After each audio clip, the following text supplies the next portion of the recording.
How to delete Paypenny account. Paypenny is a mobile app that allows users to send money internationally.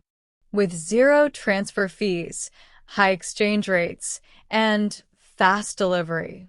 It offers secure, user-friendly service with 24/7 customer support. First, go to Paypenny website and log into your account. Click on Account and then click on User Management. Then navigate to Users.